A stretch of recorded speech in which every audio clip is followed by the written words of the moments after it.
saya akan direcord gitu ya, dari kehadiran Anda dan lain-lain juga akan juga terekam nantinya, aktivitas juga Anda akan terekam. Kita akan mulai saja di pertemuan kedua ini. Oke ya, sebelum ke yang lain-lain, sebetulnya ini nggak terlalu penting, tapi minimal Anda tahu gitu ya, kenapa juga teman-teman dari, oh ya, kalau dirasakan suara saya terlalu kecil, tolong ingatkan ya, Pak terlalu kecil, Pak kurang jelas, Pak mohon diulang, silahkan. Anda boleh langsung komen di chat atau langsung ngomong juga nggak jadi masalah ya. Oke ya, jadi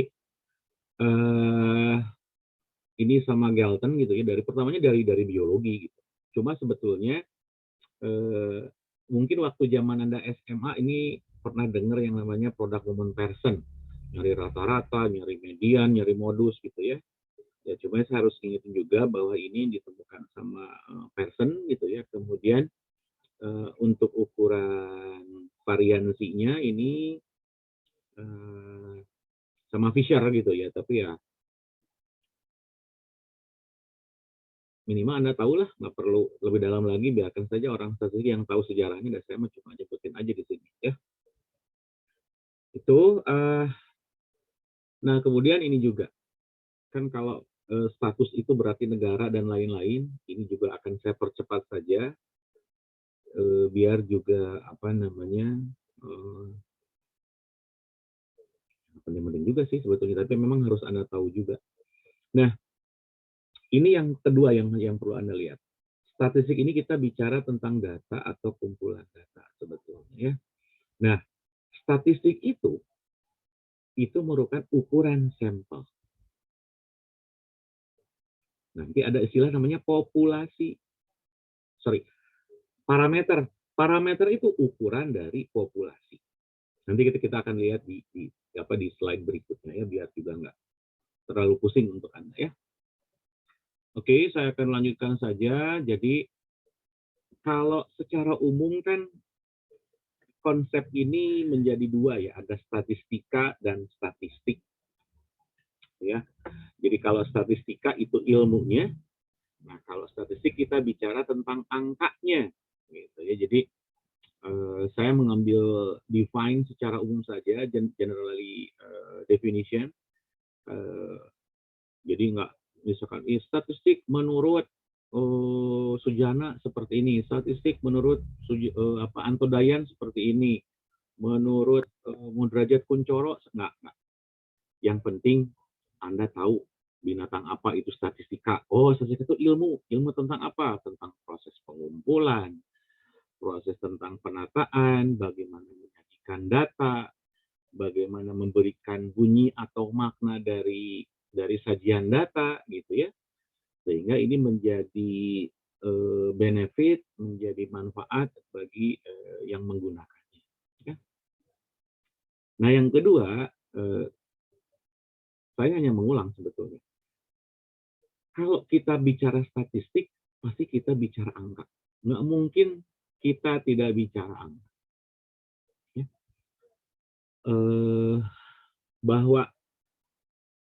Bahwa Anda seorang calon pekerja sosial, kenapa harus belajar statistik? Gitu ya. Kenapa sih Anda harus belajar statistik?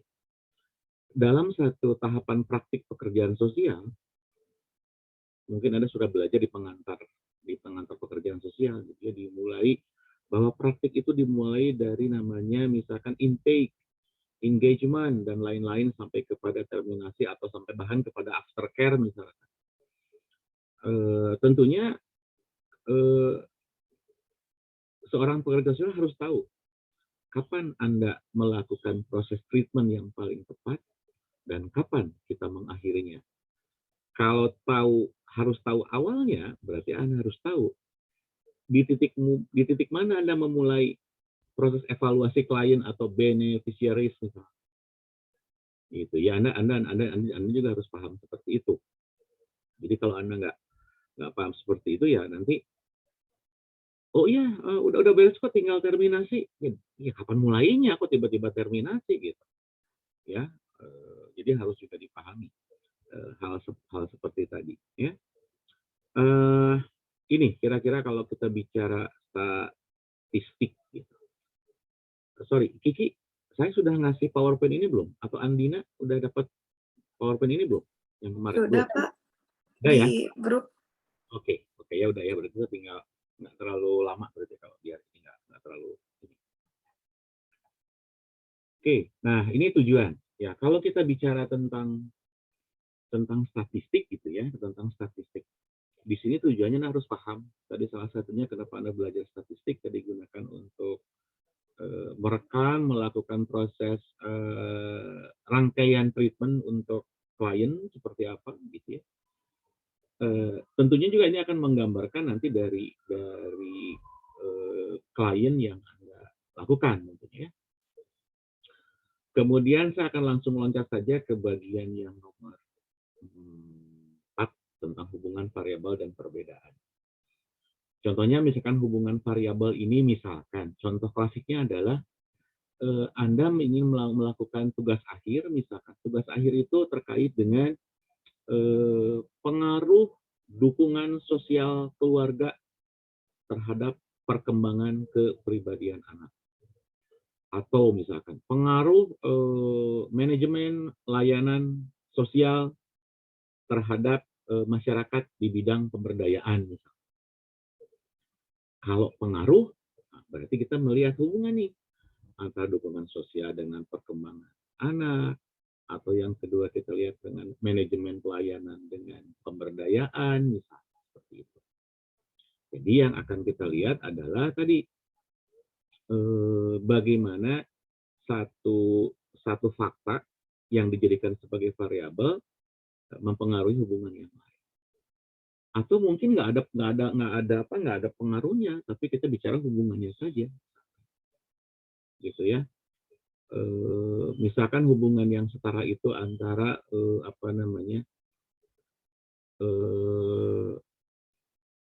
contoh ekstrimnya misalkan pohon mangga itu manis, banyak semutnya, atau di pohon banyak semut karena buahnya manis, misalkan. Nggak ada hubungan sebetulnya gitu, tapi sama-sama ada hubungan, tapi nggak tahu siapa yang mempengaruhi, apa buahnya atau semutnya, kan kita nggak tahu, gitu ya, seperti itu contohnya. Atau bahkan kita ingin melihat bukan hanya hubungan dua variabel, tapi juga ingin juga melakukan proses perbandingan atau melakukan perbedaan, uji beda. Misalkan Raisa, kamu tinggal di mana sih? Di Bandung, Bapak. Kalau tadi siapa ya, umrah yang di Sulawesi ya? Yang di Sulawesi siapa? Ada ya, Makassar siapa? Ya, Bapak, umrah. Umrah misalkan. Misalkan ingin umrah, atau misalkan Raisa atau Andina ingin melakukan proses riset tentang tingkat kepatuhan masyarakat terhadap PPKM di Makassar dengan di Kota Bandung. Membedakan kan, membandingkan antara masyarakat di Kota Makassar dengan di Kota Bandung. Ya, atau jadi kita bisa bicara itu sebagai uji beda atau uji perbandingan. Atau misalkan ada uji beda lagi yang lainnya, bukan membandingkan antar wilayah. Pak, saya ingin tetap tentang tingkat kepatuhan PPKM, Pak, tapi saya ingin di Bandung karena Raisa sama orang Bandung, misalkan. Contohnya misalkan uji bedanya adalah tingkat kepatuhan masyarakat sebelum dan tingkat kepatuhan masyarakat pada PPKM sebelum dan sesudah adanya misalkan varian Omikron misalkan. Sama-sama di Bandung dibandingkan, tapi proses sebelum dan sesudah. Atau misalkan membandingkan antara klien, misalkan Anda memberikan satu treatment kepada klien, sebelumnya seperti apa Anda catat, sesudahnya Anda evaluasi. Ada pre-test dan ada post-test. Itu juga bisa dipakai. Gitu ya. Itu contoh untuk uji beda. Nah, tentunya juga selain untuk hal-hal yang praktis tersebut, bahwa statistik juga bisa dipakai untuk menguji teori. Misalkan seperti ini. Betul nggak sih bahwa nilai-nilai pekerjaan sosial menurut NASW itu misalkan hanya ada 5? Anda nanya nih, profesional ada 5, ada yang jawabannya 6, ada yang namanya 3, ada yang 8, segala macam.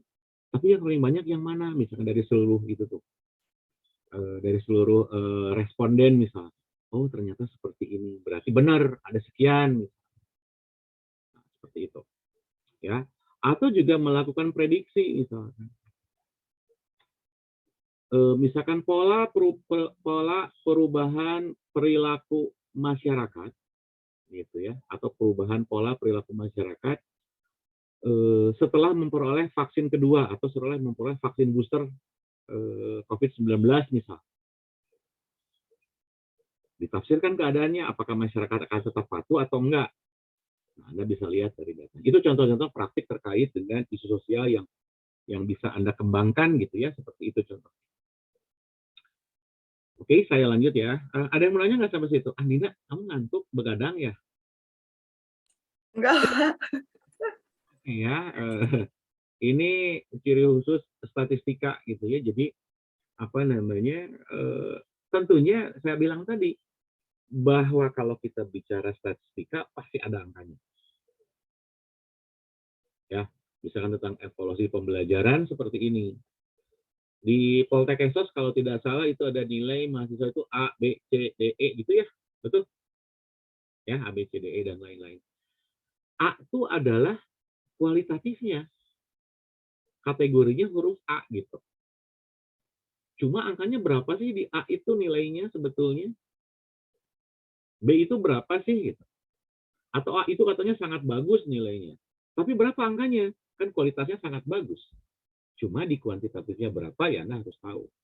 Nah, ini juga bisa diterapkan dalam proses nanti kepada klien nantinya gitu, harus seperti itu. Ya. Sehingga kalau menurut saya gitu, yang paling gampang dan paling objektif untuk menulis satu isu ya statistik. Karena sesuai dengan realitasnya. Itu nggak akan bisa.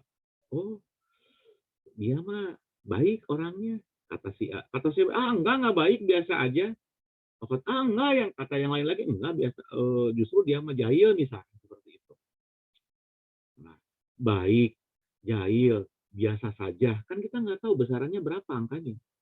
Nggak bisa kita ukur. Oh baik, beratnya 2 kilo misalnya. Nggak mungkin.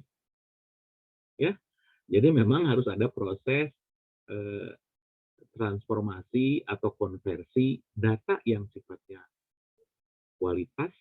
kualitatif, kategori ke dalam bentuk-bentuk angka. Gitu ya. Nah, bersifat universal. Apa sih maksudnya universal gitu?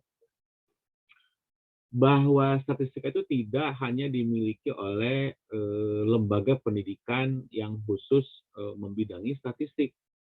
Udah saya orang KS, kalian juga orang KS gitu ya, orang pekerjaan sosial. Nggak perlu tahu lebih dalam tentang statistik, apa misalkan itu istilahnya, apa itu homoskedatis, heteroskedatis, binatang apa, pusing kan? Anda pusing, saya pusing. Ya sudah saja, yang dipakai untuk implementasi praktik pekerjaan sosial yang benar, itu yang kita gunakan. Ya, oke, sampai situ ada yang mau nanya atau mau ditanya? Nah, biasa, saya mah iseng sama kalian. Mau nanya atau mau ditanya? Izin bertanya, Pak. Nah, silahkan. Terus,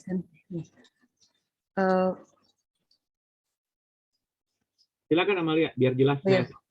Iya Pak, terkait misalnya kan itu kita mengkonversikan dari kata pandai seperti itu berapa jumlahnya seperti itu Pak. Tapi apakah kalau misalnya kita membuat tingkatan itu Pak, kita bisa membuat sendiri atau kita harus berdasarkan misalnya mau membuat tingkat kepatuhan, misalnya saya buat 10 sampai 7 itu sangat tinggi seperti itu, apakah bisa saya buat sendiri atau saya harus mencari data Pak kalau seperti itu, mencari apa referensi seperti itu Pak? Boleh, tapi biasanya ada bantuan referensinya, Amalia. Seperti misalkan ada yang menentukan sangat baik, baik, biasa saja, tidak baik, sangat baik. Ada 5 gitu kan. Contohnya misalkan. Saya mah pengen 7, sangat-sangat baik, sangat baik misalkan. Bisa aja seperti itu, nggak jadi masalah. Bisa, ya. Tentunya ada panduan-panduan, ada pakem-pakem dalam proses penentuan parameter seperti yang Amalia bilang barusan. Nanti kita belajar bareng-bareng yang itu ya. Masih ada lanjutannya. Silakan yang lain lagi ada. Jelas nggak Amalia? Jelas Pak. Oke. Jadi ada referensinya seperti itu Pak. Terima kasih. Clear ya. Silakan yang lain. Isan mau ditanya? Gema? Silakan, ada yang mau nanya nggak? Silakan, sebelum saya lanjutkan.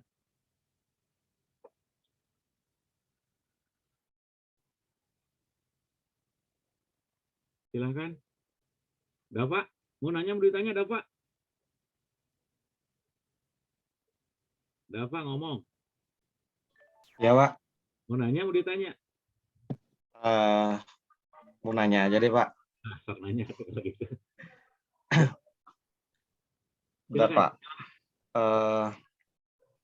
Tadi kan kayak yang Bapak bilang ya, Pak, yang kayak tujuan statistik tuh bisa dipakai buat rangkaian treatment untuk klien yang kayak gitu-gitu. Nah, kalau misalkan biasanya nih, Pak, yang dipakai di kita di kesejahteraan sosial itu treatment yang biasanya dipakai buat ngelakuin ke kliennya itu biasanya apa ya, Pak? Oke, yang berkaitan sama statistikanya. Bagus, Dava pertanyaan. Dua-duanya bisa dipakai. Jadi kan gini, sumber klien itu kan bisa individu, bisa keluarga, bisa kelompok, bisa masyarakat, bisa lembaga. Ya, bisa seperti itu ya, Dava ya? Iya, Bapak. Oke ya. Iya, Pak. Misalkan saya ingin menguji terkait dengan klien misalkan. Kliennya sama satu, hanya anak, bisa nggak pakai statistik gitu? Misalkan cuma satu nih, saya ingin meneliti tentang anak autis, bagaimana pertolongan terkait dengan praktik pekerjaan sosial. Apakah hanya psikologi saja yang boleh atau praktik sosial boleh misalnya? Ingin melihat dari perspektif sosialnya misalnya. Bisa saja menggunakan single subject design namanya. Jadi melakukan proses pengamatan misalkan secara 3 bulan. Kemudian parameternya seperti yang Amalia bilang tadi. Hari pertama dia misalkan normal, hari kedua tidak normal, hari ketiga sangat normal. Cuma satu, dipakai nanti. Ada toolsnya? Ada. Pakai statistik. Atau kita ingin melihat misalkan tadi tentang pengaruh dukungan sosial terhadap perkembangan kepribadian misalkan. Dapat pengen meliti tugas akhirnya seperti itu. Ya ada rumusnya kan, kita bisa pakai. Itu contohnya Dava ya. Baik, terima kasih Bapak. Oke. Saya lanjut lagi ya. Viva, bisa saya lanjut? Boleh, Bapak. Oh, boleh, boleh. Mending raise hand biar ketahuan nama saya ininya. Oh iya, Bapak. Di sini kan tadi Bapak menjelaskan jawaban dari Dava ya Pak terkait dengan batas waktu. Nah, di sini kan kalau statistika kan pasti menggunakan proses pengamatan ya Pak. Observasi lalu melakukan pengamatan. Nah, Mas Ratu di sini proses pengamatan tersebut waktunya itu ditentukan oleh peneliti atau sesuai maksudnya tuh batasan waktu pengamatan itu sesuai dengan tujuan kita. Jadi kan setiap pengamatan tuh berbeda waktu atau dari statistik sendiri tuh ada gimana ya Pak? Ada rujukan khusus seperti itu Pak, harusnya melakukan seperti ini agar datanya akurat seperti itu. Maksudnya tuh melakukan penelitian misalkan 3 bulan agar datanya akurat atau sesuai dengan tujuan itu Pak. Terima kasih. Oke, keren pertanyaannya, bagus banget. Jadi ada jenis data yang dibutuhkan untuk satu pengambilan kesimpulan yang diambil dalam at point the time atau data instan atau data yang sifatnya time series atau datanya berderet waktu. Waktu penelitian itu bisa 1 hari, bisa 1 bulan, Bahkan juga ada yang sampai 20 tahun data time series. Pak, saya kan belum lahir atau baru lahir misalkan. Ya iya, tapi kan ada data sekundernya, ada catatan rekornya. Apalagi kalau untuk pekerjaan sosial ada record. Nah, untuk masalah berapa lama yang ditentukan, tadi betul sudah dijawab sama teman-teman barusan gitu ya, bahwa sama yang nanya barusan, berapa lama itu akan sangat tergantung dari kebutuhan datanya dan dari jenis fenomena atau isu sosial yang akan Anda ukur menggunakan tools statistik ini. Gitu ya. Itu yang bisa saya jelaskan sampai saat ini. Nanti mungkin kalau ada tambahan, saya akan tambahkan. Clear kah barusan?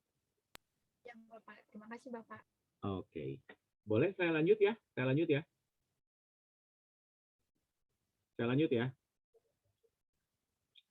Ya, Pak. Oke, nah ini yang nggak boleh Anda lupakan sampai saat Anda melakukan penulisan tugas akhir, jangan sampai lupa ya. Jadi kalau ada calon sarjana pekerja sosial, apalagi sarjana terapan bilang, data-data tersebut menunjukkan, oh salah, bicaranya hanya data, data itu sudah jamak. Kalau single itu apa sih? Ada yang tahu nggak? Kalau single apa istilahnya? Raise hand. Ada yang tahu nggak? Kalau single apa? Kalau data itu jamak. Kalau single apa? Tunggal mungkin, Pak. Ya data tunggal. Jamak tunggal. Data itu jamak. Tunggalnya apa istilahnya? Berry tahu Berry? Apa data tunggal istilahnya? Hanif tahu nggak Hanif? Hanif, oh dikurangan kayak gerak. Tahu. Makanya nanya. Datum, data tunggal itu datum. Ya, jadi pada saat Anda melakukan presentasi, jangan bicara data-data, jangan. Data itu sudah jamak. Data berikut menunjukkan, ya, itu. Nah, variabel ini adalah saat ini kita bicara tentang satu konsep, satu kata gitu ya, yang mempunyai nilainya macam-macam. Misalkan kita bicara tentang contohnya Pak, mohon maaf, suaranya kecil, Pak. sekarang gimana? Sekarang gede nggak? Oh, sebentar ya. Kecil, Pak. Sip, sip. Oke, bentar. Nah, gitu. Kasih tahu ke saya kalau suaranya kecil. Ini mic-nya kenapa ganti-ganti ya? Saya bingung saya juga. Mana sampai sini ya? Sorry, bentar.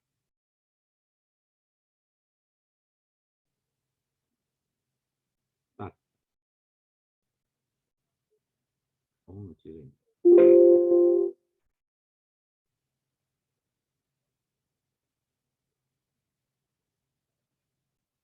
Sekarang gimana? Agak gede nggak suaranya sekarang? Kedengaran Masih nggak? sama, Pak. Masih sama, Pak. Masih sama? Ya ampun, udah saya pol padahal ini. Sekarang gimana? Sekarang gimana? Masih sama, Pak. Masih sama. Nah, itu iya. Tapi kedengeran nggak sama Anda? Kedengaran, Pak, cuma kecil. Kenapa tuh ya ini ya? Kok tiba-tiba berubah settingnya? Sebentar.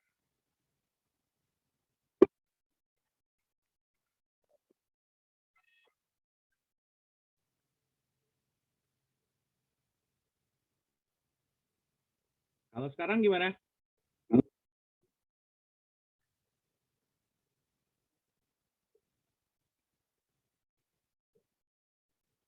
Kalau sekarang gimana, teman? Udah lumayan besar, Pak. Sudah kedengeran ya? Sekarang ya lumayan ya? Oke, mudah-mudahan. Minggu depan saya coba ganti mic deh biar lebih jelas lagi ya. Nah ini ya beberapa hal yang perlu Anda pahami variabel. Contohnya misalkan variabel itu adalah partisipasi. partisipasi itu masih konsep. Nah, kan salah satu objek dari pekerjaan sosial itu adalah partisipasi masyarakat misalkan. Anda, Aufa atau misalkan Dava atau Rafindra pengen ngukur partisipasi misalkan, gimana cara ngukur? Berapa sih ukurannya, meter, senti, kilogram, kan kita nggak tahu gitu ya. Partisipasi seperti apa ukurannya. Nah, bagaimana cara kita mengkonversikan partisipasi agar menjadi satu ukuran sehingga bisa kita ukur gitu. Nah, bisa kita akali menjadi tingkat partisipasi masyarakat. Nah, ada kata-kata tingkatnya. Sehingga kita bisa ukur di sana.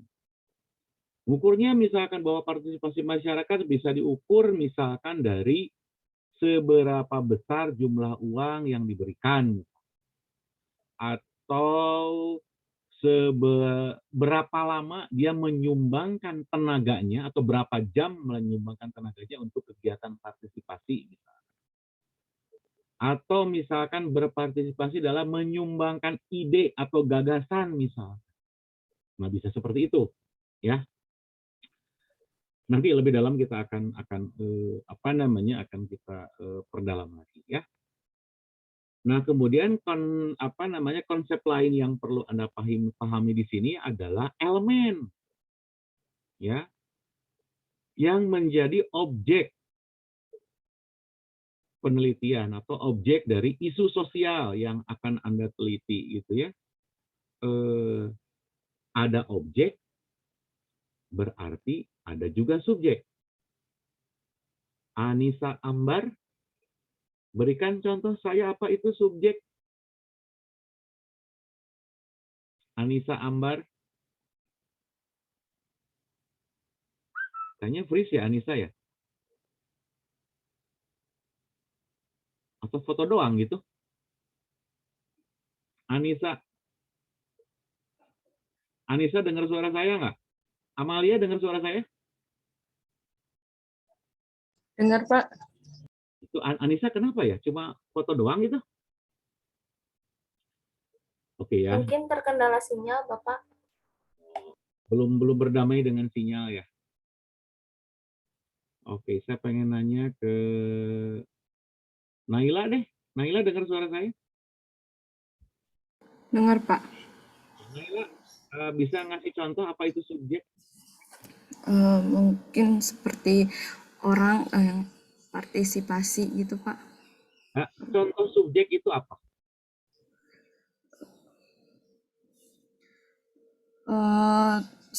Kayak orang yang misalnya saya sebagai subjeknya gitu, Pak.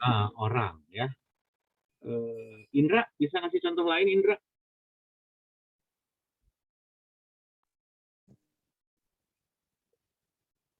Ya. Apa Indra? Contohnya Indra? Indra, kalau kamu menghilang, Indra kamu. Iya, Pak. Iya, apa contohnya? Belum tahu saya. Belum tahu? Iya, Pak. Kenapa nggak nanya atuh? Artarita, bisa bantu saya? Kalau subjek itu mungkin orang yang bisa memberikan kita informasi, Pak. Kalau objek itu masalah yang akan kita teliti. Keren jawabannya Artarita. Dapat poin dari saya ya Artarita ya. Makasih jawabannya ya. Jadi kalau subjek itu sumber datanya. Orang, lembaga, atau siapapun yang menjadi sumber data, itu namanya subjek. Ya. Kalau kita bicara objek, itu bagian Anda.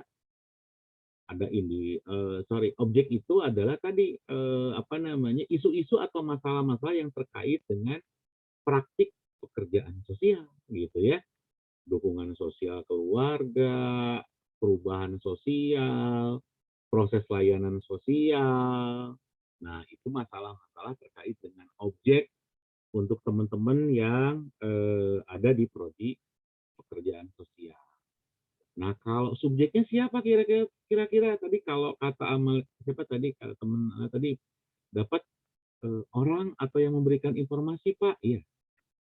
Ingat, subjek KS itu adalah individu, keluarga, kelompok, masyarakat, dan lembaga. Ya. Nah, itu subjeknya, objeknya tadi. Oke, sampai situ sudah tahu bedanya subjek dengan objek? Dika, bisa paham? Bisa, Pak. Oke. Yang lain, ada yang mau nanya? Silakan. Hanif harus sudah tahu sekarang ya. Oke, ada lagi yang mau nanya? Silakan. Oke, saya lanjutkan ya. Saya lanjutkan terkait dengan karakteristik ya. Ciri atau hal yang dimiliki oleh elemen. Ya, elemen itu adalah objek. Nah, contohnya tadi kalau kita bicara partisipasi misalkan. Ciri-cirinya apa sih? Karakteristiknya apa sih? Oh, berarti ini ciri-cirinya adalah bahwa kalau partisipasi pasti lebih dari 2 orang. Gitu ya, Andina ya? Iya, Pak. Nah, gitu. Jangan ngantuk lagi ya. Itu ya. Nah, pasti lebih dari 2 orang. Apalagi ciri dari partisipasi? Ada aktivitas yang dilakukan. Nggak mungkin partisipasi tidak ada aktivitas. Pasti ada aktivitas, namanya juga partisipasi. Ya, itu contoh-contoh terkait dengan konsep dasar yang perlu Anda pahami. Nah, istilah lain adalah, Pak, gimana kalau saya ingin meneliti, semuanya saya teliti? Namanya itu adalah proses pengambilan data kepada sumbernya secara keseluruhan, namanya adalah sensus. Gitu ya. Tapi biasanya kalau orang-orang KS, saya biasanya nggak akan juga ambil populasi ya, kecuali orang politik dan lain-lain. Biasanya kan kalau teman-teman KS itu biasanya individu, keluarga, kelompok, lembaga misalkan, nggak terlalu sampai kepada bagian yang lain. Tapi bisa nggak kalau mau konsensus? Bisa. Ya. Nah, ada yang namanya sampel, ada yang namanya sampling. Kalau sampel itu bagian dari populasinya, subjeknya gitu ya. Kalau sampling itu caranya, cara bagaimana seorang peneliti atau Anda nih, seorang pekerja sosial, mengambil sebagian saja dengan cara misalkan probability sampling atau non probability sampling. Nah, binatang apa itu probability sama non probability nanti ya, jangan sekarang. Saya hanya bikin dasarnya dulu. Nah, tadi di awal saya bicara tentang statistik. Nah, di sini ada istilah yang namanya parameter. Parameter titik 2 merah gitu ya. Ukuran deskriptif dari populasi. Parameter ukuran deskriptif dari populasi. Statistik ukuran deskriptif dari sampel. Jadi ada satu kata di sana, statistik merah juga sama seperti ini.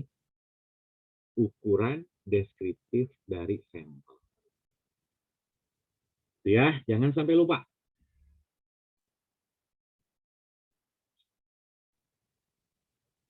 Oke, nah sekarang kita ke sini ya. Jadi statistika itu dibagi 2, ada yang statistika deskriptif, ada statistika induktif atau statistika inferensial. Gitu ya. Nah, untuk 2-3 pertemuan ke depan kita akan belajar terkait dengan deskriptif dulu nih yang awal. Seperti tugas Anda kemarin sebetulnya. Tentang sajian data, bahwa sajian data itu bisa ditampilkan ke dalam bentuk pie diagram, piktogram, tabel, dan lain-lain. Gitu ya. Itu ya yang pertama. Yang kedua, bicara tentang central tendency measurement. Atau bahasa kitanya, atau bahasa buku statistik Indonesia itu ukuran gejala pusat. ya, ukuran gejala pusat.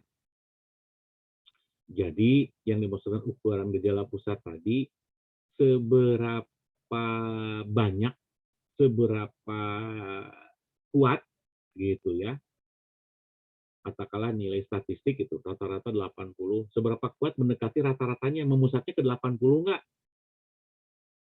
Apakah memusatnya nanti ke angka 40 atau ke angka 90 gitu ya? Memusatnya kemana? Nanti kita bicara lebih jauh. Nah, ini nyangkut dengan ukuran sebaran tadi. Sebarannya rata-ratanya harusnya 80, tapi nyebarnya kok hanya sedikit. Mahasiswa kelas 1B kok nilai sesinya nyebarnya banyak di angkanya 75 gitu, bukan di angka 80 misalkan. Yang 90 ada satu orang, jadi nyebarnya banyaknya di mana? Nah, itu kita bicara ukuran. Nah, kemarin saya ngobrol juga dengan tim statistik yang lain. Kenapa sih orang Peksos harus belajar yang namanya indeks? Gitu ya. Saya pengen tahu nih, siapa ya di sini ya? Sudah mulai aturan yang kemarin ya, kurang 2,5 poin sudah mulai berlaku ya. Kiki, ada Kiki? Ada, Pak. Ki, sekarang jam berapa, Ki? 10.13, Pak. Ada absen 13 nggak di sini? Ada absen 13 nggak? 013 nggak ada. Oke, 026 ada nggak?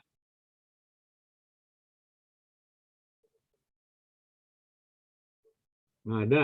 Oke, kalau gitu saya nanya ke yang belakangnya 6. Siapa sekarang? Ada Prasasti. Gimana kabarnya Prasasti? Dengar suara saya kan? Iya, Bapak. Prasasti, saya pengen ngasih contoh. Kenapa orang Peksos harus belajar angka indeks?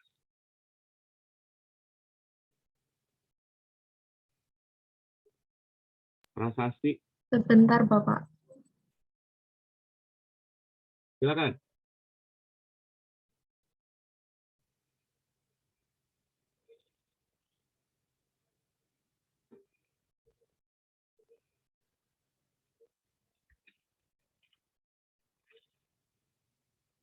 Oke, kalau yang tahu, raise hand, silakan. Dapat poin dari saya.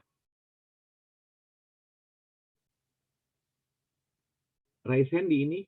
Oh ya, silakan, Amalia. Mohon izin menjawab, Pak. Angka indeks itu untuk melihat perubahan presentasi dalam kurun waktu tertentu, Pak. Misalnya dari angka kemiskinan seperti itu, apakah ada penambahan atau pengurangan seperti itu, Pak? Oke, bagus ya. Dapat poin dari saya, Amalia. Ada yang lain lagi nggak? Ada yang lain lagi? Andina, silakan Andina. Iya Pak, dalam definisi indeks sendiri itu kan merupakan metode pengukuran atas kinerja kelompok data. Jadi misalnya kalau tadi yang disebutkan Mbak Amalia tentang kemiskinan, kita bisa tahu kalau bahwa suatu perkembangan di misalnya di tahun 2016 sampai 2020 tuh ada perkembangan atau penurunan. Nah, di angka indeks ini kita bisa lebih tahu atau bisa lebih merumuskan dari hasil yang kita cari. Seperti itu, Pak. Oke, thank you. Dapat juga Andina dari saya. Tadi siapa yang laki-laki? Hanif, siapa yang raise hand? Siapa tadi? Iya, Pak, tadi saya. Silakan Hanif. Karena angka indeks, izin jawab ya, Pak. Karena angka indeks itu merupakan penjelasan perubahan dan perkembangan dari suatu data. Nah, perkembangan itu kan ada di triwulan, terus di semester dan tahun. Nah, dari misal tadi kayak kemiskinan, kita ambil contoh di Bandung, kemiskinan pada triwulan pertama 0,5, kemiskinan pada semester jadi 1, terus pada tahun naiknya menjadi 1,5. Nah, itu kita hitung dari 0,5, 1 sampai 1,5. Oke, keren Hanif, bagus ya. Oke, bagus contohnya ya. Tadi yang ngejawab ya, saya akan juga minus tadi ya, sesuai dengan kesepakatan. Prasasti itu, mau jawab nggak Prasasti? Tadi nggak jadi jawab soalnya. Atau pasrah saja sekarang? Nyari poin di yang lain nanti ya. Gina, silakan Gina.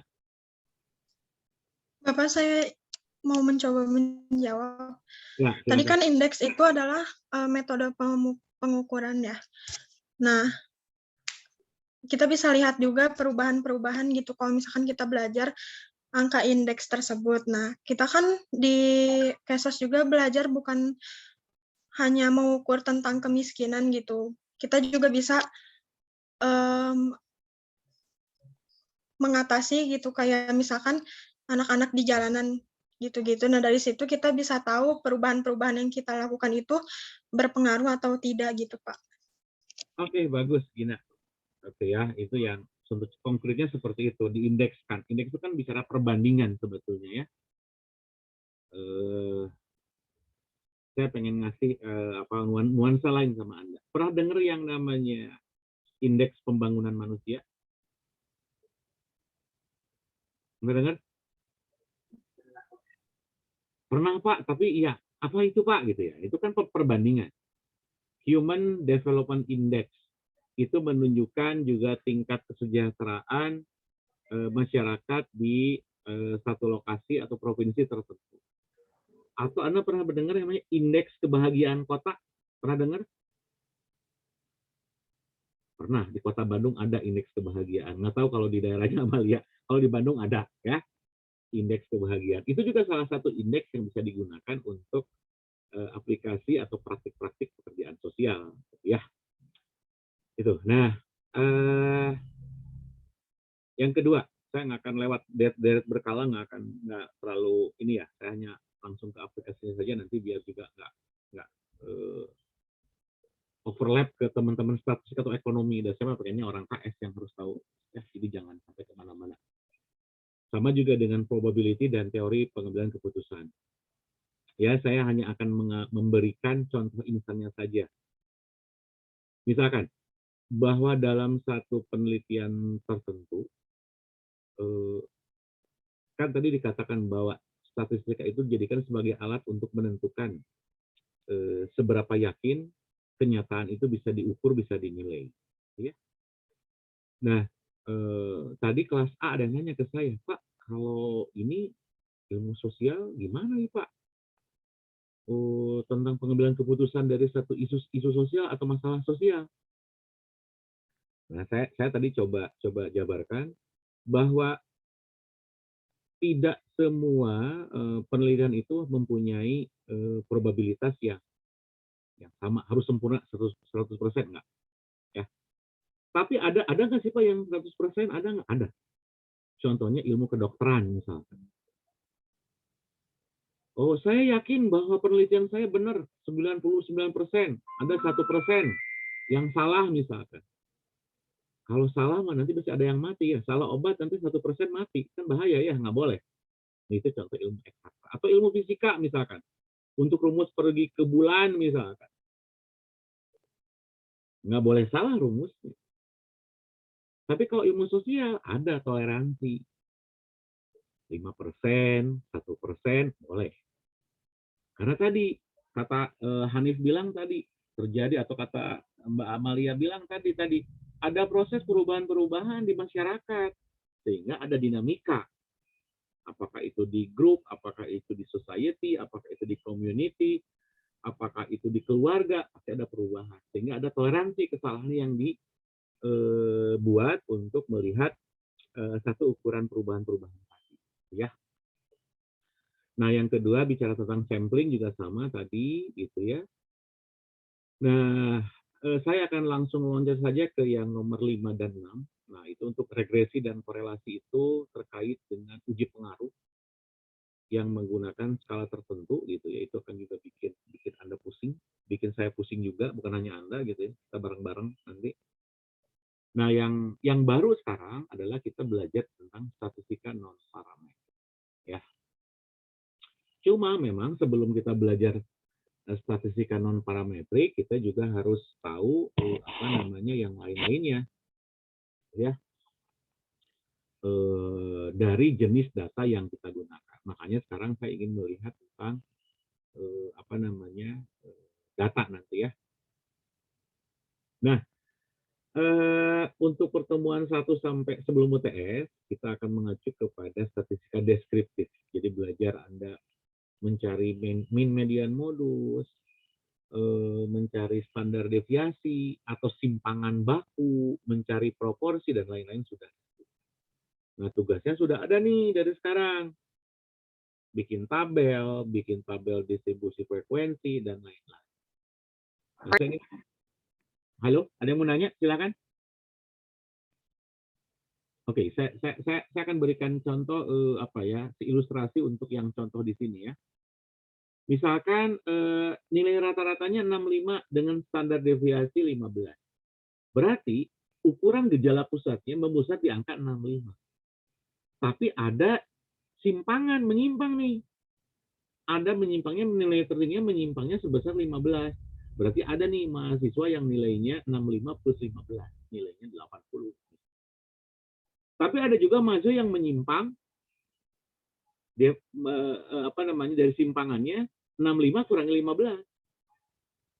Ada nilai 50. Jadi nilainya berkisar antara 50 sampai 80.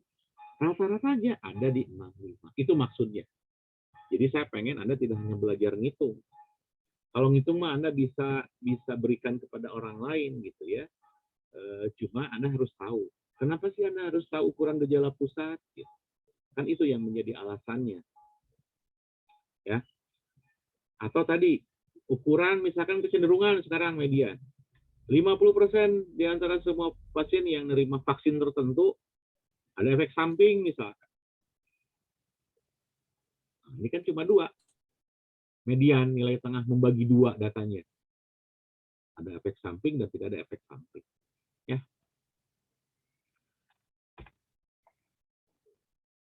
Nah, kalau tadi hanya melihat dalam statistika deskriptif itu hanya menentukan tadi ya, ada simpangan sebesar sekian dan ada kecenderungan 50% tadi yang contohnya vaksin tadi seperti itu. Kalau ini enggak.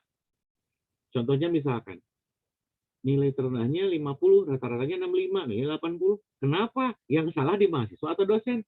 Bisa salah di saya, bisa salah di Anda. Bisa nggak salah di metode pembelajaran? Bisa, harusnya luring. Kenapa ini daring? Misalkan. Jadi harus ada alasan.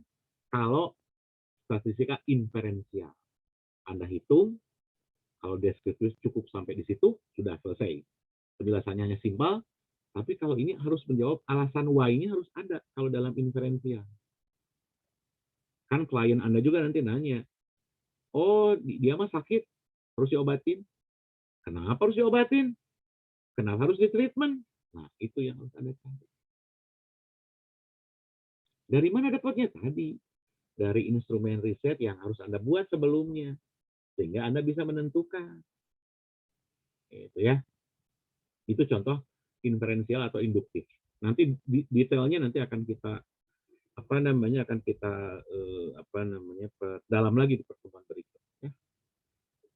Nah, ini kalau ini tadi yang hubungan perbandingan tadi ya, yang kalau korelatif itu hubungan sebab akibat, ya, pengaruh lingkungan sosial, pengaruh pola asuh terhadap apa. Nah, kalau komparatif tadi sudah ada contohnya, kita bicara tentang tingkat kepatuhan di Medan dan di Kota Bandung. Nah, kalau itu berarti yang dibandingkan adalah subjeknya, gitu ya. Tapi kalau objeknya adalah contohnya misalkan tadi di Kota Bandung saja, kalau kata Raisa, sebelum dan sesudah misalkan. Nah, seperti itu ya. Sampai situ. Ada yang mau nanya? Silakan. Silakan, ada yang mau nanya? Atau mau ditanya lagi? Pak Ari mana? Kalau nggak nanya, ditanya gitu. Silakan. Ada yang mau nanya nggak? Ratu Dewi Maharani, silakan. Ya Bapak, di sini Ratu izin menanya, tapi terkait dengan ini Pak, parametrik dan non-parametrik. Ratu, ingat tadi ya, yang raise hand, yang ngejawab tadi, aku minta bantuan dirimu pencatatan ya, jangan lupa ya. Ayo, jangan lupa. Gimana? Gimana tuh? Ini Pak, Ratu kan sudah membaca sebelumnya materi tentang parametrik dan non-parametrik. Nah, di sini tuh Ratu penasaran Pak, antara metode-metode yang tersedia nih Pak ya. antara metode yang tersedia seperti parametric dan non-parametric ini kan, manakah yang mempergunakan informasi dalam sampelnya secara paling sesuai dan memadai seperti itu, Pak? Apakah parametric atau non-parametric seperti itu, Pak? Ratu, keren pertanyaannya ya. Bagus, bagus. Mana Pak yang paling sesuai? Ini mirip dengan yang tadi pertanyaannya. Kalau tadi terkait dengan yang paling mana Pak yang sesuai dengan waktunya gitu. Jadi gini, tergantung nanti dari tingkat kedalaman Ratu ingin meneliti apa. Gitu. Misalkan kalau Ratu ingin meneliti perkembangan agensi pelayanan sosial misalkan di Indonesia misalkan. Ingin melihat perkembangan dari tahun 2000 sampai tahun 2020 misalkan. Kan 20 tahun ya. Kan Pak saya belum lahir, Pak saya baru lahir, atau Pak saya masih dalam impian misalkan gitu ya. Nah, apa kan ada data sekunernya menggunakan data time series. Pak itu parametrik atau non parametrik yang paling tepat? Kalau itu pasti parametrik kan ada ukurannya tahun. Ya, ukurannya tahun sudah ada. Pak kalau yang contohnya non parametrik yang mana? Contohnya tadi misalkan proses bantuan sosial yang diberikan pemerintah kepada masyarakat. Jawabannya misalkan sangat membantu, biasa saja, tidak membantu, sangat tidak membantu misalkan. Nah, itu kan tidak perlu waktu yang lama, pakai non-parametrik. Gitu, Ratu. Contoh ekstrimnya seperti itu. Nanti untuk pilihan-pilihan terkait dengan isu-isu yang lebih mengarah yang paling tepat, tergantung dari tujuan Ratunya. Gitu, ya. Oke, Ratu. Pak, siap mengerti. Oke, thank you. Makasih. Sila pertanyaan. Ada lagi? Silakan. Saya lanjut dulu ya. Oke, nah ini non-parametrik. Asumsinya berdistribusi normal. Jenis datanya interval atau rasio. Gitu ya. Kalau yang non-parametrik tidak berdistribusi normal. Artinya apa tadi? Kalau asumsinya berdistribusi normal, itu artinya sumber datanya harus homogen.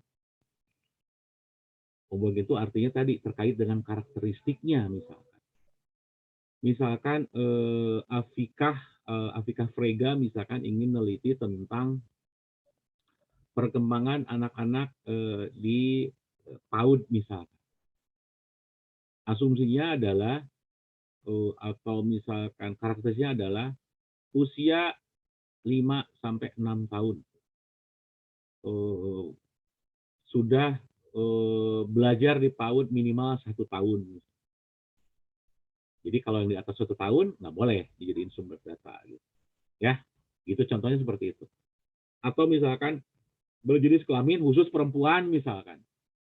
Atau berjenis kelamin laki-laki saja misalkan. Nah itu kalau yang terkait dengan asumsi harus homogen. Tapi kalau yang non parametrik nggak perlu serigid itu gitu ya. Tidak serigid itu, bisa juga misalkan pokoknya anak yang di usia PAUD silahkan bisa bikin sumber data. Karena saya hanya ingin menanyakan kepada sumber data itu adalah gimana adik-adik, apakah adik-adik senang atau tidak senang, hanya itu saja. Boleh kan, nggak perlu detail kalau nanya seperti itu. Pakai non parametrik. Jadi tadi ya balik ke pertanyaan Ratu. Silakan yang paling tepat yang mana, yang memudahkan bagi peneliti yang mana. Pak, nggak bisa dari sekarang, nggak bisa. Kan nanti ada dosen pembimbing buat Anda untuk menanyakan. Kira-kira tools apa yang paling tepat? Anda sudah punya dasarnya sekarang kan gitu, bisa dipakai. Ya, Ratu. Clear ya? Iya, Pak. Oke, ya ini non parametrik seperti ini. Nah, ini kalau saya bicara tentang gambaran umum bagaimana satu proses aktivitas dalam statistik seperti ini. Jadi kalau di bagian bagian atas, bagian kita mulai, pokoknya kegiatan saya itu pasti ngumpulin, nyusun, diberesin dulu gitu ya. Nanti kita mau nyajinya pakai apa? Saya pengen nyajinya pakai distribusi frekuensi, Pak. Boleh, silakan. Enggak, Pak, saya pengen pakai tulisan, Pak. Misalkan data mahasiswa, menjanjikan data mahasiswa prodi pekerjaan sosial kelas 1B misalkan. Misalkan prodi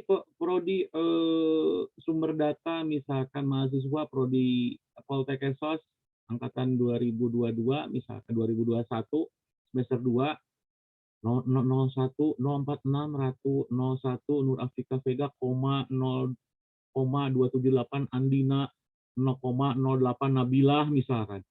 043 Siva, kebayang Anda pusing nanti cara bacanya. Tapi kalau dibuat tabel kayaknya kan lebih gampang, tidak terdeskripsi gitu ya. Itu contohnya, kenapa juga akan lebih mudah. Jadi saya hanya mengajarkan filosofinya.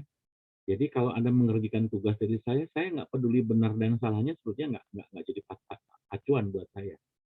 Yang jelas Anda paham prosesnya seperti apa seharusnya, itu saja. Jadi kalau misalkan coba misalkan siapa Siva, bagaimana rumus rata-rata? Enggak akan nanya kayak gitu. Ngapain juga saya nanya ke calon sarjana nanya rumus rata-rata? Nggak ada gunanya juga buat saya, buat Anda gitu kalau nanya rata. Coba misalkan siapa Hanif, sebutkan rumus standar deviasi. Ngapain juga saya nanya kayak gitu? Ada kalkulator, ada Excel, ada komputer gitu ya. Pakai alat yang sudah ada gitu. Jangan bikin susah lah hitung mah. Cuma tadi filosofinya jangan sampai salah menggunakan. Itu saja sebetulnya. Jadi saya tidak akan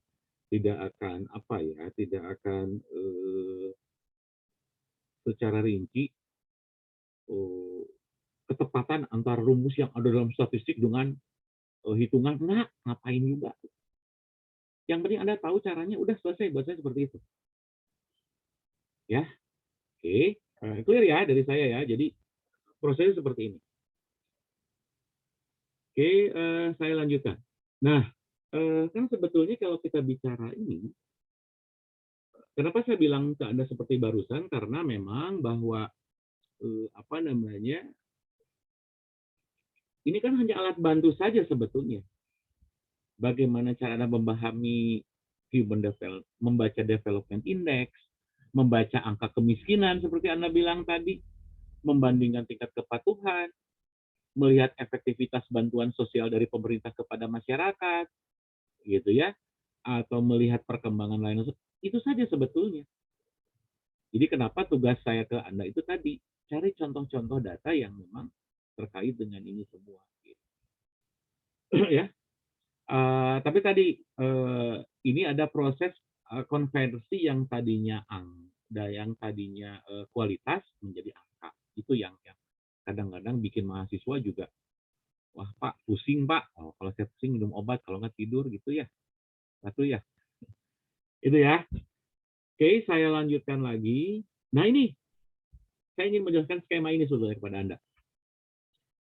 Tadi di awal, ada yang namanya statistika deskriptif.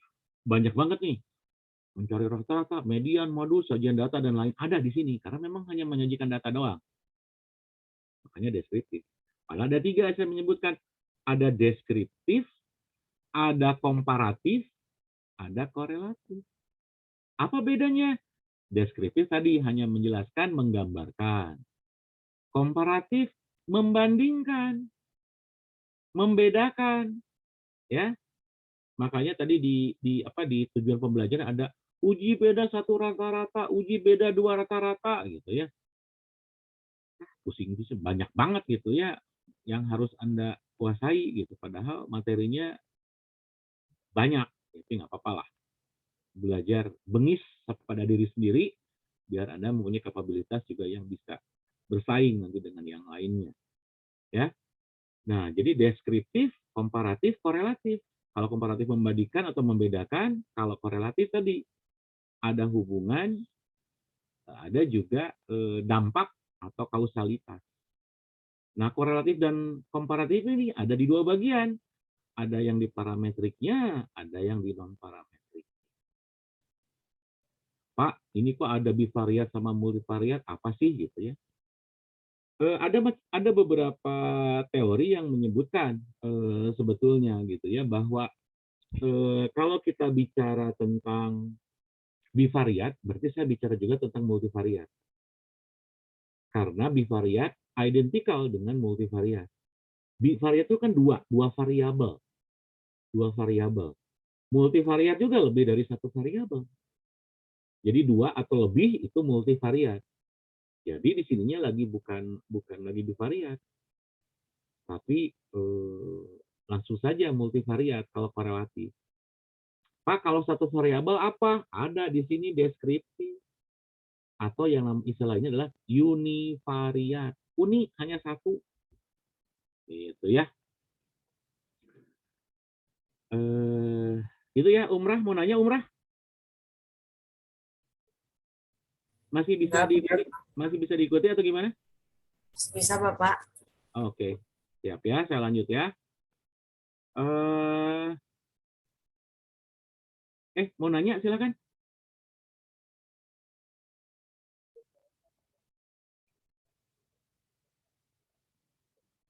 Oke, lanjut ya.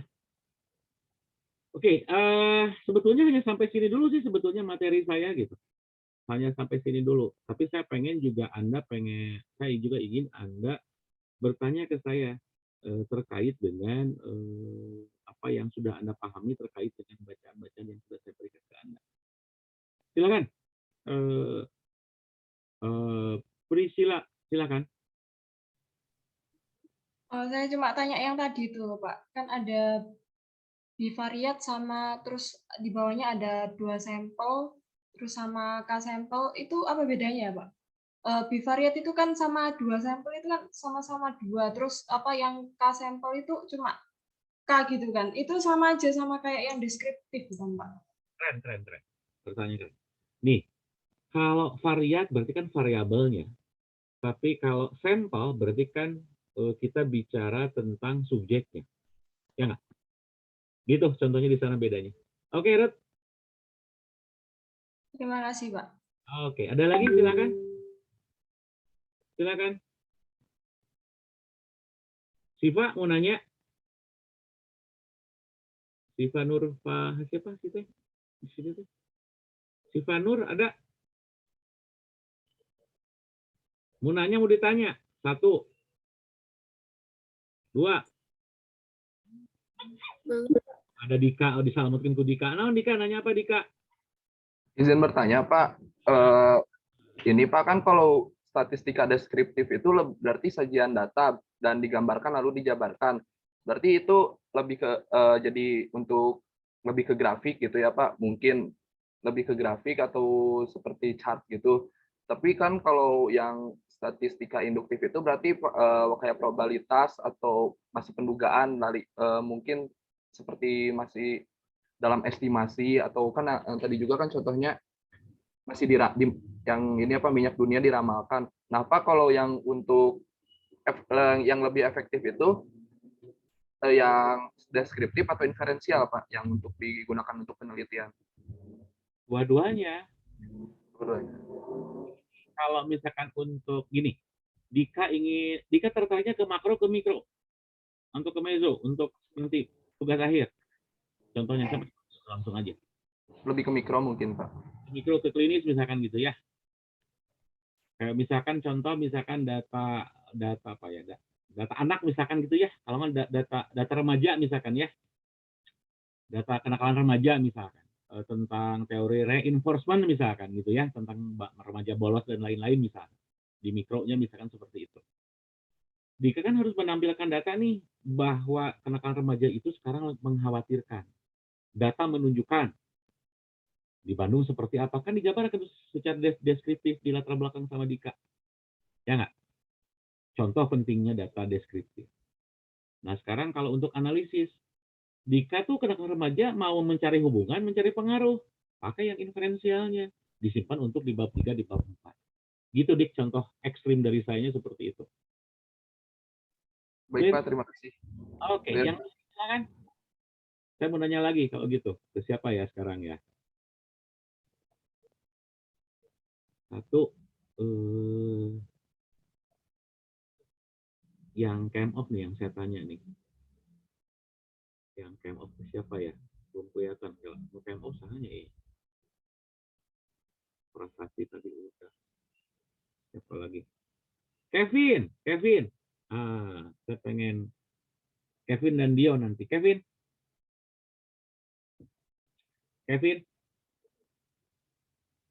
kalau nggak jawab, berarti dirimu sanggup dikurangi lebih dari 2,5 poin. Kevin kayaknya tidur ya? Ratu, tolong dicatat ya Kevin ya. Dion, hadir Dion? Dion? Mana Dion? Dion, mana Dion? Dion, mana Dion? Dion. Oke. Ratu, tolong dicatat juga Dion. Oke. Gak apa-apa, udah mulai kenceng saya nih. Tadi Kevin sudah, Dion sudah. Sekarang saya mau nanya, siapa nih yang hand off lagi ya? Saya nanya lagi nih. Bapak izin bertanya, Pak. Oh iya, Nur, sok Nur. Nanti sebelum saya nanya, kamu dulu deh nanya, boleh. Nah, akan ditanya kalau gitu, Nur. Silakan. Mau bertanya ini, Pak, menguji ukuran populasi melalui data sampel itu contohnya gimana ya, Pak? Menguji ukuran sampel size. Nanti materinya itu lumayan berat buat dirimu nanti. Ada. Belum sampai sekarang, ya. Baru kuliah kedua. Pengen tahu rumus dan lain-lain, pusing nanti dirimu nanti. Ya, tenang ya, Nur. Ada saatnya nanti saya dan Anda menderita bersama untuk mengukur sampel, ya. Tenang. Ada. Oke, Gema, mana Gema? Bapak izin bertanya, Pak. Oh, siapa barusan? Tia, Pak. Oh, Tia, silakan. Kan tadi dalam statistika inferensial itu kan ada pengambilan atau penarikan kesimpulan ya kan, Pak? Ya. Nah, dalam pengambilan kesimpulan atau penarikan kesimpulan tersebut, misalnya saya udah menarik kesimpulan nih, Pak. Dan suatu saat kesimpulan saya itu tidak benar atau tidak terjadi, apakah penelitian saya itu gagal atau gimana, Pak? Terima kasih, Pak. Gagal. Ya. Terima kasih, Pak. Berarti kamu salah menentukan rumus sama hipotesisnya. Nah, untuk menghindarkan itu, makanya kita belajar bareng-bareng nanti. Ya, Tia ya. Bagus, Tia, pertanyaannya. Ada lagi? Iya, Pak. Ada lagi? Bapak izin bertanya, Pak. Raise hand dong, biar ini. Ini tadi ya, Artalita ya, kalau nggak salah ya? Iya, Pak. Oke, Artalita silakan. Dalam melakukan penelitian kan kita kan harus mengumpulkan data secara valid gitu ya, Pak. Nah, saya baca-baca di sini, kalau penelitian yang valid itu pasti reliable dan objektif. Nah, tapi apakah hasil penelitian secara reliable dan objektif ini juga pasti valid gitu, Pak? Terima kasih. Penelitian secara reliable itu pasti valid gitu ya? Gitu maksudnya? Iya, Pak. Jadi gini, yang namanya validitas sama reliabilitas, ya, Lita, buat teman-teman semua, itu merupakan proses pengukuran instrumen riset. Ya, proses pengukuran instrumen riset itu namanya proses yang namanya validitas sama reliabilitas. Validitas itu dimaknakan, meskipun nggak ada di statistik nggak apa-apa ya, saya bilang. Ini kan saya di metode riset betul. Validitas itu adalah sejauh mana bahwa alat ukur yang kita buat itu, jadi alat ukur nih sesuai dengan apa yang ingin kita ukur, gitu ya, kesesuaian. Tapi kalau reliabilitas itu tadi bener nggak nih alat ukur ini bisa diandalkan? Kan beda, tepat dan dapat diandalkan. Itu namanya validitas sama reliabilitas. Nah, dalam penghitungan statistik ada rumusnya. Nanti pada saat setelah kita setelah UTS baru kita belajar apa itu namanya validitas, ada yang namanya reliabilitas. Gitu Artalita sementara yang bisa saya kasih ke Anda. Saya nggak mau takut kemana-mana, takut overlap soalnya. Oke, Lita. Iya, Pak. Terima kasih, Pak. Oke. Ada lagi yang mau nanya?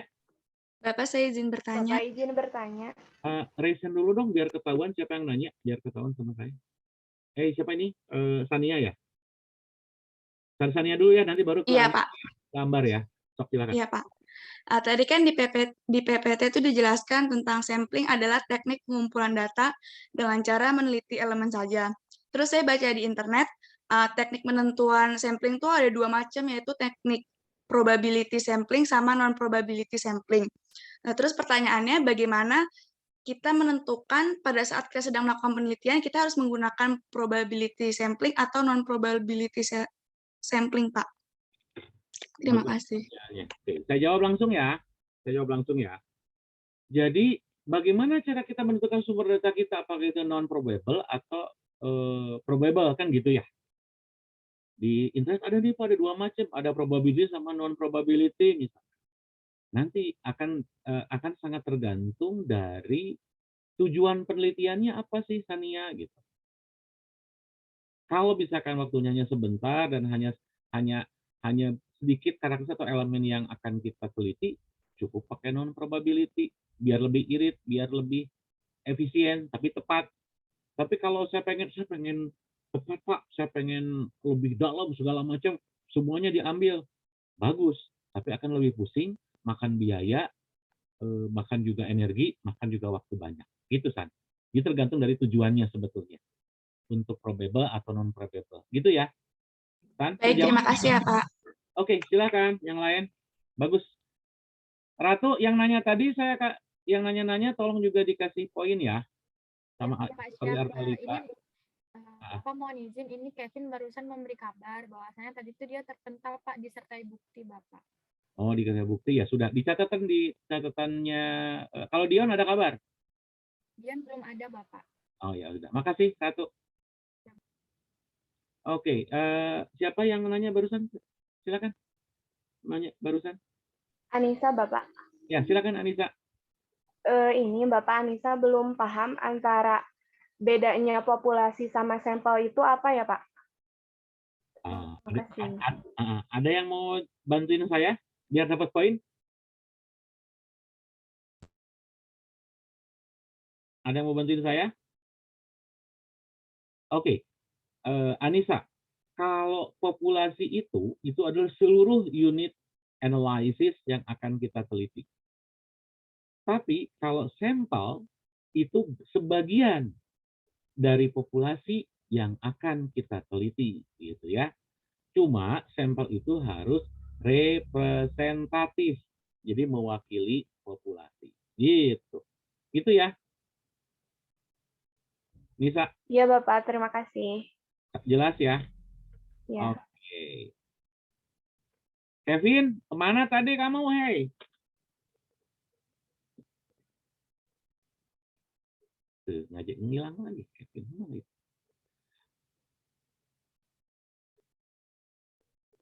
Oke, kalau gitu saya mau ngasih contoh ya. Ratu siap-siap ya. Saya pengen nanya ke umrah deh yang jauh. Aduh, langsung tegang mukanya umrah. Umrah bisa kasih contoh saya? Apa itu contoh data nominal apa? Data nominal itu yang ada angkanya ya, Pak? Semua juga ada angkanya. Contohnya apa? Ayo umrah. Nominal. Ukuran jenis kelamin gitu, Bapak.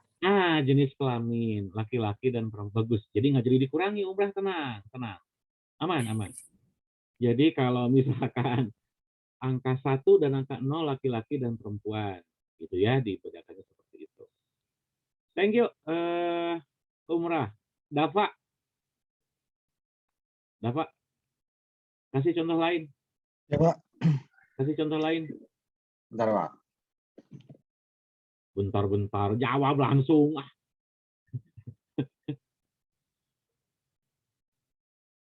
Satu.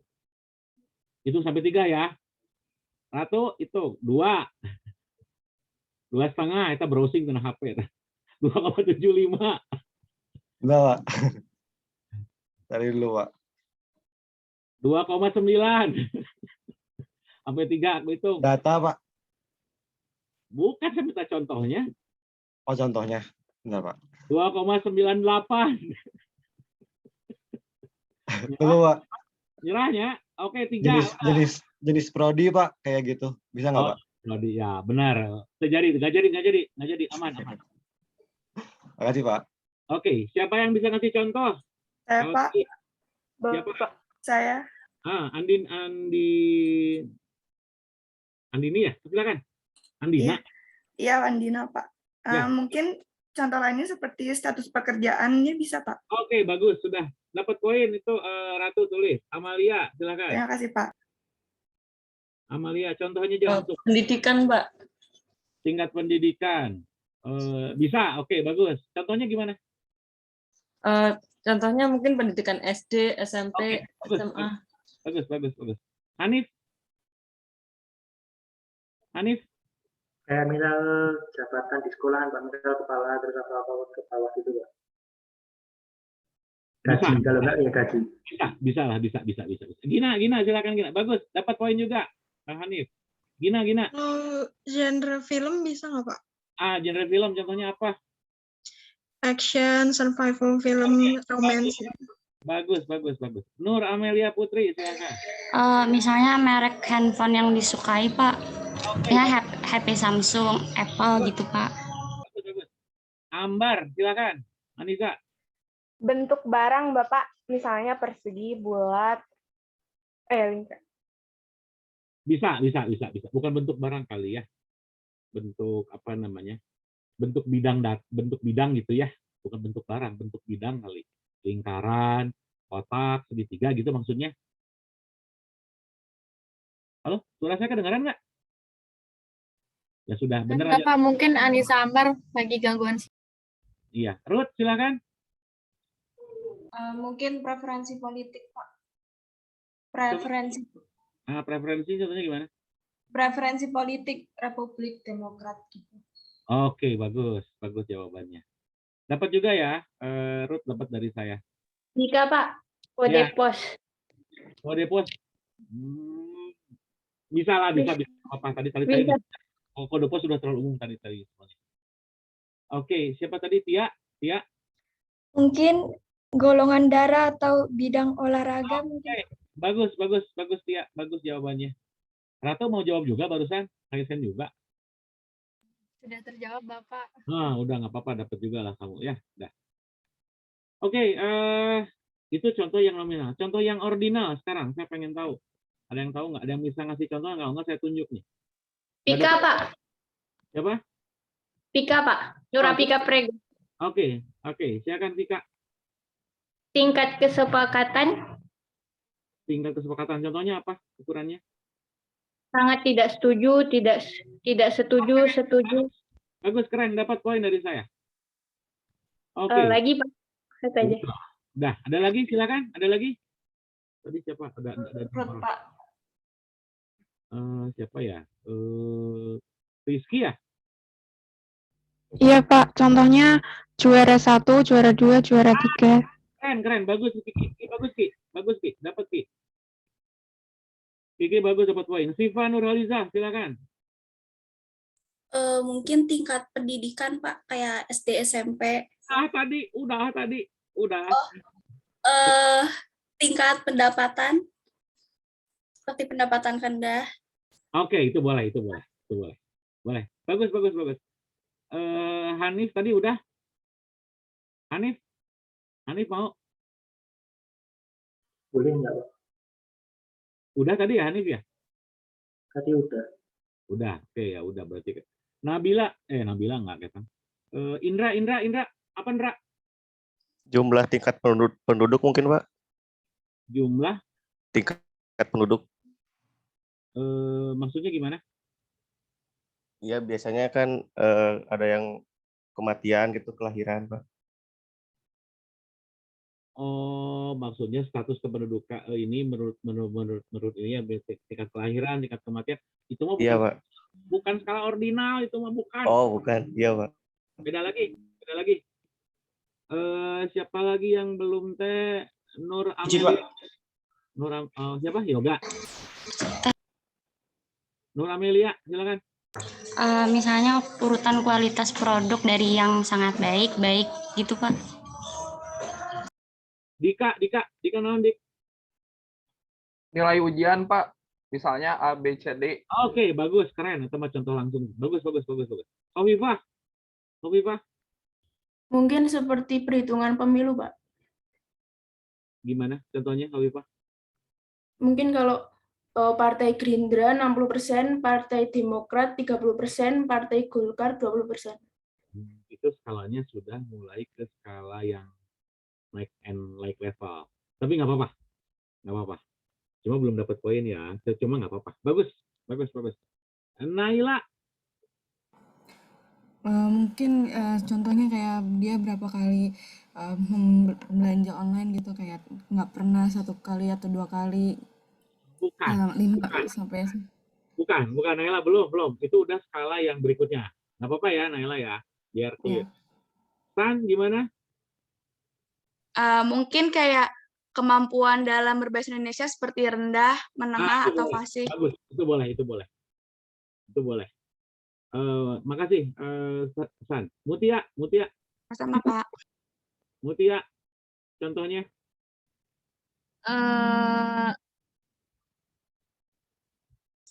Contohnya seperti seberapa puas Anda, misalkan Pak, seperti puas, kurang puas, seperti kayak gitu Pak. Bagus. Makasih Mutia, bagus. Rafindra. Andina sama Ruth nggak akan saya tunjuk dulu ya, soalnya udah dapat tadi. Rafindra. Peringkat ranking, Pak. Atau tadi Rizky sama Kiki udah tadi. Ke-1, ke-2, ke-3 sudah tadi. Jadi keduluan ya sama Kiki ya.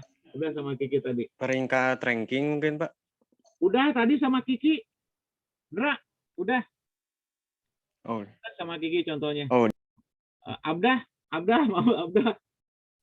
Ya Pak, mungkin dari suatu aplikasi kadang ada yang minta kepuasan bintang 1, 2, 3 sampai. Barusan sama Mutia sangat puas, tidak puas. Udah.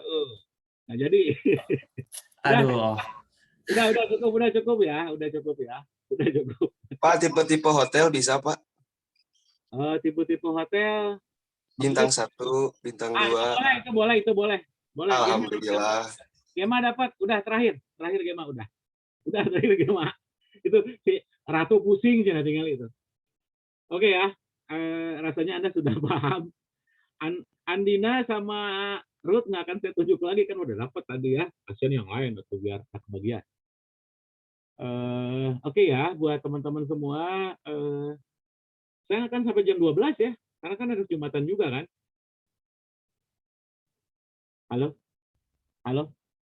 Iya Pak. Iya Pak. Suaranya terdengar Pak. Ya jadi gini, untuk kuliah hari ini saya cukupkan dulu sampai di sini gitu ya.